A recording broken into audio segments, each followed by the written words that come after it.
Alright, here we go. Fire in the hole.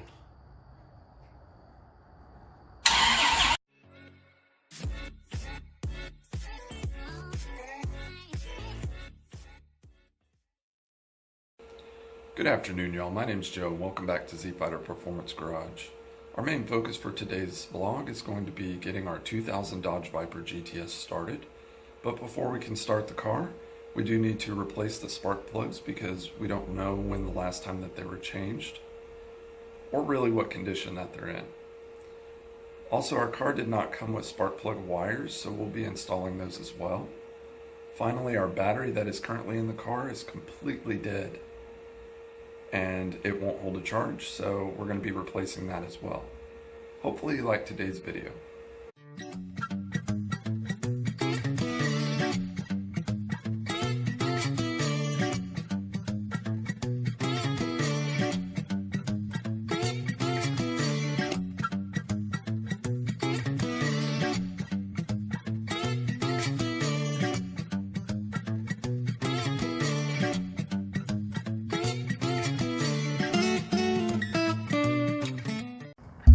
So basically, when you're going to replace the spark plugs, wires, typically you're going to have your windshield wipers.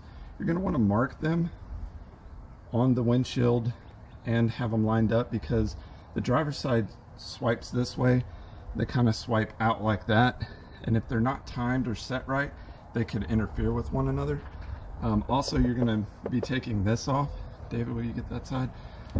We got the car and all of this was already off, so unfortunately we can't show you that part of the process.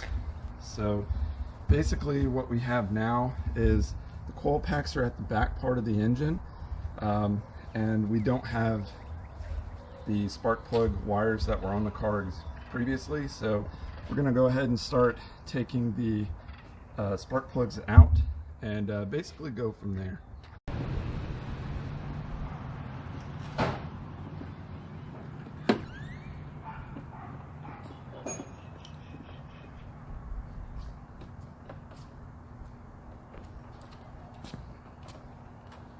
I'm going to take this one at a time. Yeah, go ahead and take them out one at a time.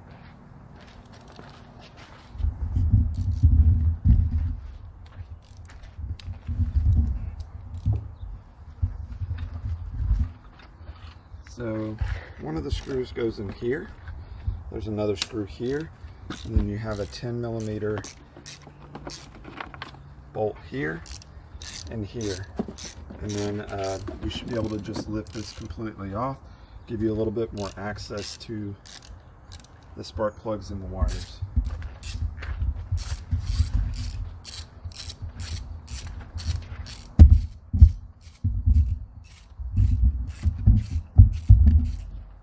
Getting it?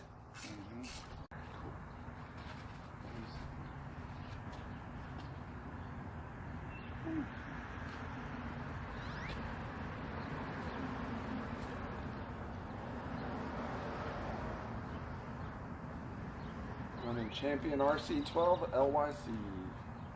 We're actually going to run the Gen 3 Champion plugs. Definitely was burning really hot. Okay. Do me a favor, get a piece of cardboard and kind of the big piece, and then stick it. You know what I mean? Because I want to see what each plug looks like when we pull them out. More like 1, 2, 3, 4. Yeah, we'll just do 4 there, or I mean the 5 there and 5 there. We're so used to working on V6 and V8, we got a V10, we got to think there's 5 on one side, 5 on the other. Yeah, there's some.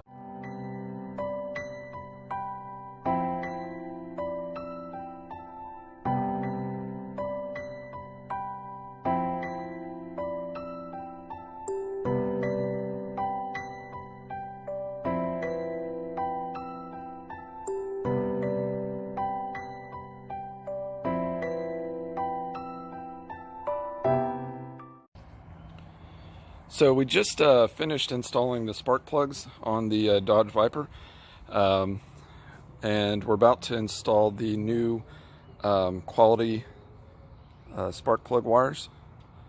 So basically the order that it goes from to the coil packs back here is going to be starting with cylinder 1. It's going to go 1, 7, 3, 5, 9, and that's going from the driver's side to the passenger side on the top. So let me just go over this. So 1 goes to 1, and then you have 7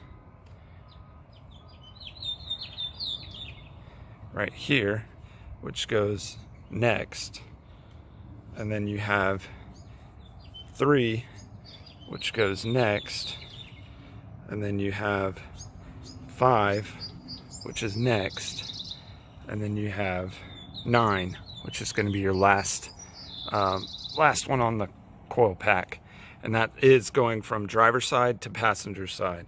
That's going to go 1, 7, 3, 5, 9. Now, on the bottom side, for the passenger side, it's going to be your even numbers, and the bottom row is going to be 6, 4, 2, 10, 8.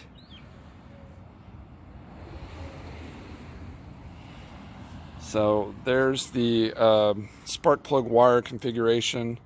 The driver's side is the top, and the passenger side is going to go on the bottom. And just want to reiterate that the bottom side goes 6, 4, 2, 10, 8. Here we go.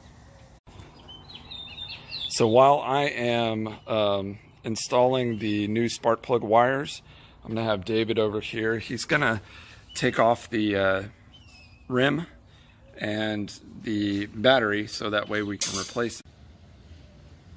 So when replacing your Dodge Viper's battery, it's located behind the driver's side rear tire. You want to take a 3/4 inch socket and break all 6 of these lug nuts loose. You don't want to take them completely off because you don't want the rim to be wobbly or fall off whenever you're trying to jack the car up. After you've cracked all of these loose, then you're going to want to put a jack up underneath the driver's side. Right here, there's a welded bar to the frame. That's where you want to jack the car up from.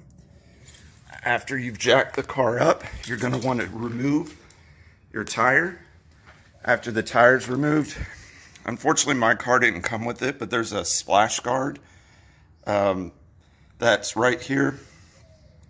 There's 3 8mm bolts that run alongside right here. You're going to want to take those off. There's 12mm bolts up top, as well as I believe 4 on the bottom that you're going to want to remove.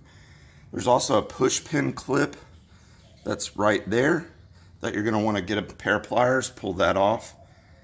Also, there is a 10mm bolt underneath the battery tray, and you're going to want to pull that off. Once you have all of that removed, you can then pull the splash guard out, or the battery cover, whatever you want to call it. Remove it. Then once it's removed, you'll have access to your battery. The battery terminals are 8mm studs that you'll loosen up, pull the battery cables off. Then once you've done that, there is a 1/2 inch bolt that runs up underneath that. Basically it's like a battery holder that keeps it from sliding back and forth.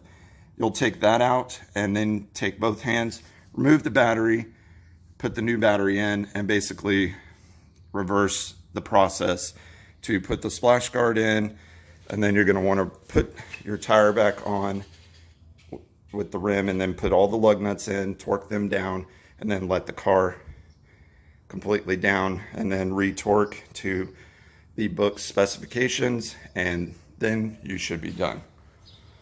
That's basically what we did. Unfortunately, when I was trying to film, the power on my phone died, so unfortunately we didn't have that footage, so just wanted to cover that.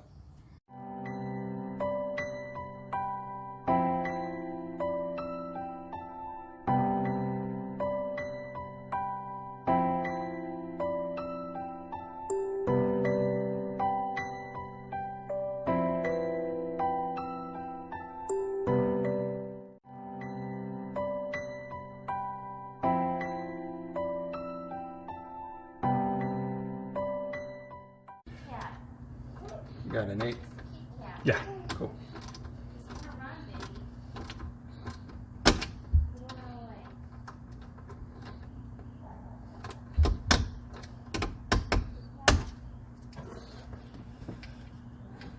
That's good. Oh yeah. Yep, it's on there. All right, now get a, guess a, what is that, a 11 to tighten that nut down? It's about 11. Probably 10 or 11.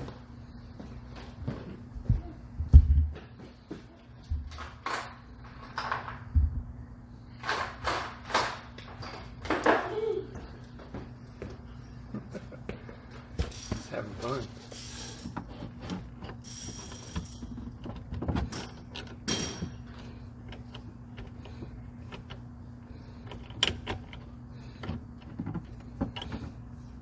All right.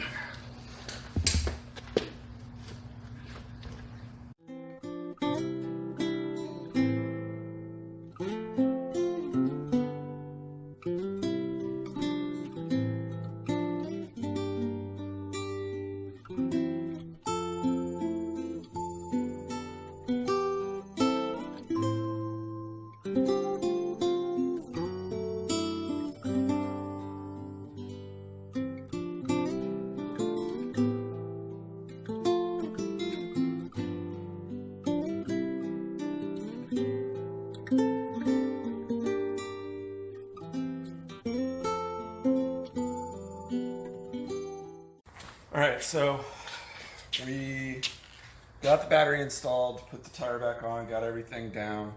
We're about to try and crank over the car and see if it runs. Let's see if the new battery works. Okay, that's a good sign. We have lights.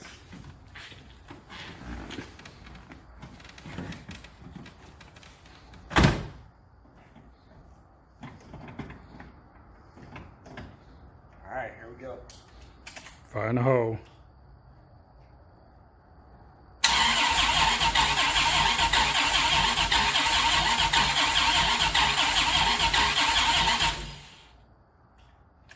I don't hear the fuel pump. Do you? Me either.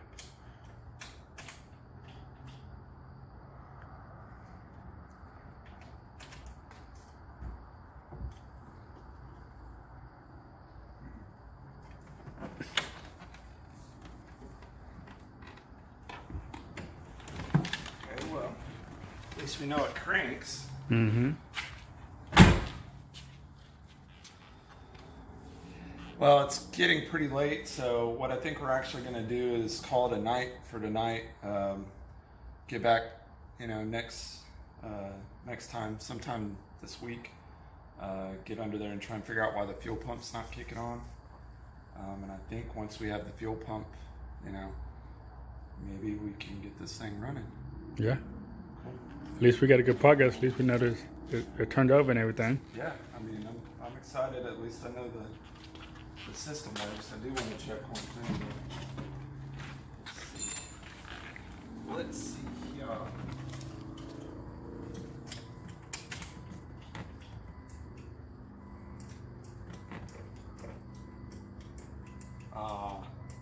Now I don't know if it's the driver's side switch or if it's in fact the window regulator, but passenger side goes up and down, but driver's side does not. So we'll change the switches, see if that's it. If not, we'll have to take this door panel off and do the window regulator.